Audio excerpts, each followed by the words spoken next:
Hello guys, welcome to another video of stock market. Friends, Gensol Engineering Limited guys, इस company का आज के दिन में अनदर गिरावट देखने को मिला। लगभग 6% का क्रैश करता हुआ देखने को मिल रहा है। लगभग अगर हम बात करें गाइस तो लगभग 40% का गिरावट आ चुका है और लगभग कई दिनों से जो है कंपनी में लोअर सर्किट लगता हुआ भी देखने को मिल रहा है। तो अब क्या होगा गाइस इस कंपनी का और अब क्या करना चाहिए, इसका भी पॉइंट्स को आज डिस्कस करें। चलिए फ्रेंड्स, वीडियो स्टार्ट करते हैं। तो गाइस, जैसा कि देख सकते हैं, जेंसॉल इंजीनियरिंग का 315.4 रुपीज पे ट्रेड करा और 5.8% का आज वापस सडन अगेन डिक्रीज किया और लगभग 5 डे में 41.3% का जो है फॉल देखने को मिल चुका है।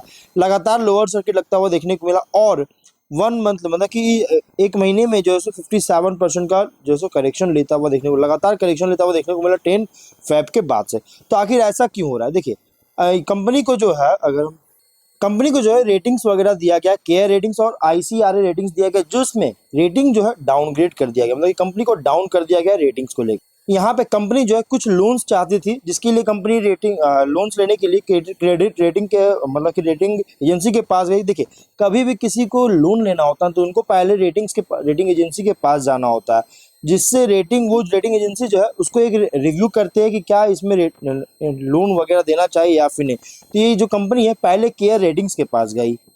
देखिएगा, जेंसॉल के पास जब गई कंपनी रेटिंग लेने के लिए, तो यहाँ पे लॉन्ग टर्म का जो फैसिलिटी बैंक फैसिलिटी था और लॉन्ग टर्म या शॉर्ट टर्म बैंक फैसिलिटी जो था अराउंड 637 करोड़ 76.3 करोड़, लगभग 716 करोड़ का जो लोन था इसको लेकर यहाँ पे केयर ने जो है डाउनग्रेड किया। पहले देखिए, केयर का जो रेटिंग था BB+ स्टेबल और BB+ और A4+ का रेटिंग्स था, लेकिन अब डाउनग्रेड करके केयर डी का रेटिंग दिया। मतलब कि डी मतलब हो गया डिफॉल्ट रेटिंग दिया गया कंपनी को। यहाँ पे जो रेटिंग दिया गया केयर रेटिंग की तरफ से डिफॉल्ट रेटिंग दिया गया। अब जब केयर रेटिंग ने डिफॉल्ट दे दिया, तो देखिए जब भी डिफॉल्ट रेटिंग मिलता है ना, तो डिफॉल्ट रेटिंग जब भी मिलता है तो इसके वजह से जो है कभी जो लोन वगैरह होता है बहुत ही मुश्किल से लोन्स वगैरह दी जाती। अब वहां से देखिए, वहां से जब कंपनी को डिफॉल्ट रेटिंग दिया तो उसके बाद कंपनी जो है आईसीआरए के पास गई ताकि वहां से भी रेटिंग्स थोड़ा बहुत अच्छी मिल सके। लेकिन आईसीआरए ने भी जो है लगभग डाउनग्रेड दे दिया है, यहाँ पे डाउनग्रेड कर दिया रेटिंग्स को। आईसीआरए डिफॉल्ट का जो है रेटिंग्स चाहे जितने भी लोन वाली हो सभी में डाउनग्रेड रेटिंग दे दिया है आईसीआरए ने भी। मतलब कि यहाँ पे गाइस सिर्फ और सिर्फ इसी केयर रेटिंग ही नहीं बल्कि आईसीआरए ने भी जो है डाउनग्रेड रेटिंग दे दिया। अब देखिए, क्रेडिट रेटिंग की बात करें तो जो AAA रेटिंग होता है ना, मतलब AAA का जो रेटिंग होता है ये बहुत ही बेहतरीन रेटिंग माना जाता है। बहुत रेटिंग बेहतरीन इसलिए क्योंकि देखिए इन जिनके पास ये रेटिंग होता है AAA का, उनको जब वो जाते हैं फिनेंस इंस्टीट्यूशन के पास लोन लेने के लिए जाते हैं तो उनको कम इंटरेस्ट पर लोन मिल जाता है।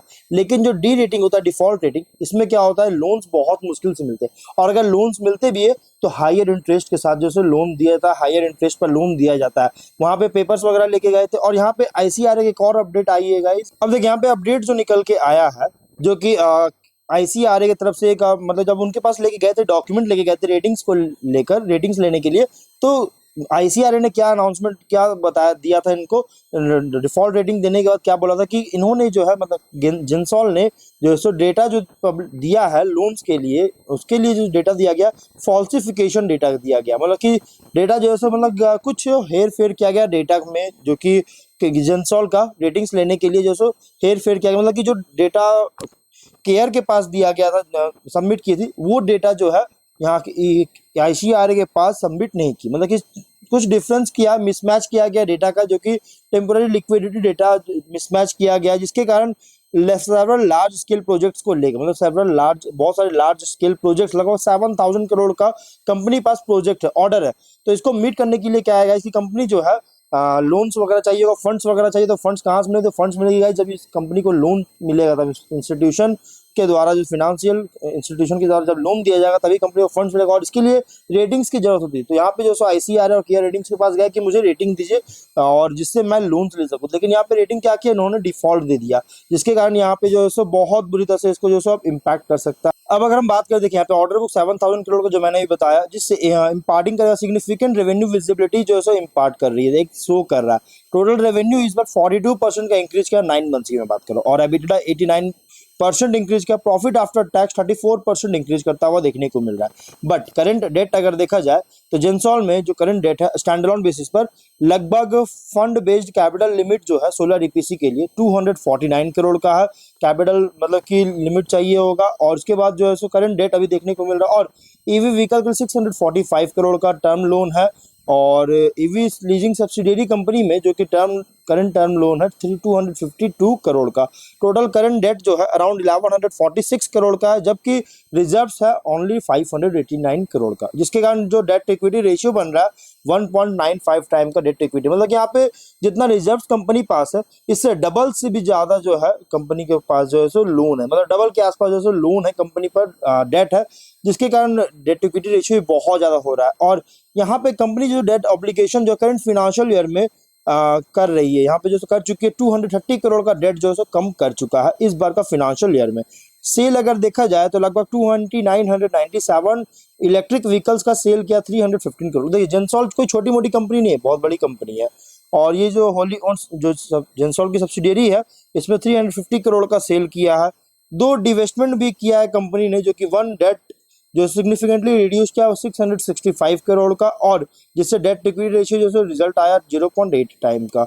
मतलब यहाँ पे कंपनी जो देखिए जो है अभी इन्होंने क्या कहा है कि कंपनी जो आने वाले टाइम में दो डिवेस्टमेंट करेगी, जिसमें 665 करोड़ का जो है जो फंड्स है इसका डेट में पे करेगा, लोन पे करेगी, जिससे डेट इक्विटी रेशियो को जो है सो 0.8 टाइम के आसपास लेकर आएगी, जो कि एक बहुत अच्छी अपडेट निकल आएगी। कंपनी जो है यहाँ पे मैनेजमेंट कह रही है कि कंपनी जो है अब यहाँ से जो है सो लोन पे करेगी।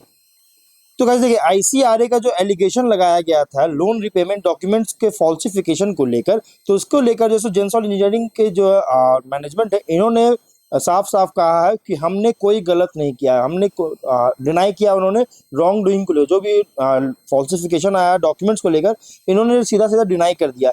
और प्रोमोटर ने क्या कहा जग्गी ने कि कंपनी जो है मार्केट से, मतलब जब मार्केट गिरावट आ रही है आने वाले टाइम फ्यूचर में मार्केट से कंपनी जो है शेयर बाई करेगी, मतलब कि शेयर बाई करेगा, बाईबैक वगैरह करेगी, जिससे अब जो है सो एक अच्छी पोजीशन देखने को मिल सकता है। जो कि मतलब लोन देखिए लोन भले कंपनी को नहीं मिला लेकिन अब शेयर बाईबैक कर रही है और करेगी। यहाँ पे कंपनी अनाउंस जो है सो अनाउंसमेंट की है, कंपनी ने ऑफिशियल अनाउंसमेंट किया कि वो कंपनी जो है सो बाईबैक किया जाएगा। लेकिन अगर हम यहाँ पे इसके प्रोमोटर की बात करेंगे तो इन्फोर्समेंट डायरेक्टर मतलब ईडी रायपुर जो है 1.34% का स्टेक जो सभी होल्ड किया हुआ है। और लेकिन इस पे एक ड्रॉबैक भी की कंपनी पर जो प्लेज परसेंटेज है ना, बहुत ज्यादा कंपनी पर प्लेज परसेंटेज है। मैं आपको इसके प्रोमोटर होल्डिंग में आपको दिखा देता हूँ। देखिए फिलहाल के लिए यहाँ पे जो प्रोमोटर होल्डिंग है यहाँ पे अगर देखें 62.7% का होल्डिंग है, लेकिन जिसमें से एफआईआई और इसमें इसके अलावा एफआईआई में 0.6% का होल्डिंग है। डीआईआई 1.4% का इस बार होल्डिंग इंक्रीज किया दिसंबर में। देखिए इससे पहले सितंबर तक डीआईआई के पास बिल्कुल भी होल्डिंग नहीं था, लेकिन दिसंबर में जो है डीआईआई के पास होल्डिंग आया, पब्लिक के पास 35.3% का होल्डिंग है। और ईडी रायपुर जो है उनके पास 1.6% का होल्डिंग है, लेकिन यहाँ पे प्लेज परसेंटेज भी है। प्रोमोटर का अगर 62.7% का होल्डिंग है तो इसमें 81.7% की प्लेस परसेंटेज है। कंपनी में वजह से प्लेस बहुत ज्यादा देखने को मिल रहा है, ये भी एक बहुत बड़ा रीजन है कंपनी के शेयर्स में फॉल आने का। और इसके कारण गाइज बहुत सारे ऐसी लोन कंपनी है जो कि फाइनेंस कंपनी जिसको बहुत ज्यादा इम्पैक्ट कर सकता है। जिसमें फर्स्ट आता है एचडीएफसी बैंक, जो कि इंडिया के लार्जेस्ट लेंडर है। बैंक गारंटी 25 करोड़ का, कैश क्रेडिट 15 करोड़ का, जो कि काउंट करेंगे तो कैलकुलेट करेंगे तो 40 करोड़ का एचडीएफसी से लोन दिया गया। अगर ये लोन चुका नहीं पाती है तो भले देखिए लोन नहीं चुकाएगी तो बैंक जो भी फाइनेंस सेक्टर का एनपीएस वगैरह बढ़ेगा, लेकिन अगर लोन नहीं चुका पाती है ना तो एचडीएफसी बैंक को उतना ज्यादा इम्पैक्ट नहीं करेगा, क्योंकि एचडीएफसी 40 करोड़ एचडीएफसी बैंक के लिए उतना ज्यादा बहुत बड़ा ह्यूज अमाउंट नहीं है। भले कंपनी के लिए जेंसॉल के लिए है, लेकिन उसके लिए उतना बड़ा नहीं है कि अगर वो डूब भी जाता है तो उनको बहुत ज्यादा इम्पैक्ट करेगा मार्केट में। लेकिन इरेडा की बात करेंगे तो रिन्यूएबल एनर्जी फिनेंशियर जो है दो टर्म लोन दिया, जिसमें फर्स्ट है 40.4 करोड़, सेकंड है 240.1 करोड़, लगभग 280.5 करोड़ का इरेडा की तरफ से लोन दिया गया। तो इरेडा को थोड़ा ज्यादा इम्पैक्ट कर सकता है, इसका एनपीए वगैरह इंक्रीज हो सकता है। पीएफसी की बात करेंगे तो पीएफसी भी जो हाईएस्ट क्लासिफाइड एक्सपोजर दिया है 344.1 करोड़ का, ये टर्म लोन के फॉर्म में जो है सो दिया गया है। अब बंधन बैंक, आईसीआईसीआई बैंक, इन दोनों में भी लोन दिया 25 करोड़ और 26 करोड़ का, इन दोनों ने भी लोन दिया है, इस कंपनी को फाइनेंस किया है। तो इसके वजह से इस कंपनी को जो थोड़ा बहुत इंपैक्ट कर सकता है। यहाँ पे देखिए बंधन बैंक को थोड़ा इंपैक्ट कर सकता है, लेकिन आईसीआईसीआई बैंक भी उसी तरह एचडीएफसी बैंक की तरह आईसीआईसीआई बैंक भी बहुत बड़ी है, तो उसके लिए 26 करोड़ बहुत ह्यूज अमाउंट नहीं है। लेकिन इसी कारण इसका एनपीए में उतना ज्यादा इंपैक्ट नहीं करेगा। लेकिन अगर हम बात करेंगे तो इरेडा और पीएफसी को बहुत ज्यादा इंपैक्ट कर सकता है इसके फाइनेंस सेक्टर में। अभी फिलहाल गैस कंपनी का शेयर में लगातार डाउनफॉल हो रहा है, तो अभी आप देख सकते हैं लगातार डाउन हो रही है, लगभग 40% का करेक्शन होता हुआ देखने को मिल चुका है, बहुत बुरी तरह से गिरावट देखने को मिल चुका है, लगभग लगातार लोअर सर्किट लग रहा है। पहले देखिए इससे पहले 20% लोअर सर्किट लगता था, उसके बाद एएसएम में आने के बाद 10% का लोअर सर्किट लगना शुरू कर दिया है। तो हम लोग वीडियो यहीं पर एंड करते हैं। अगर कोई डाउट है कमेंट बॉक्स में पूछे। मिलता है नेक्स्ट वीडियो में।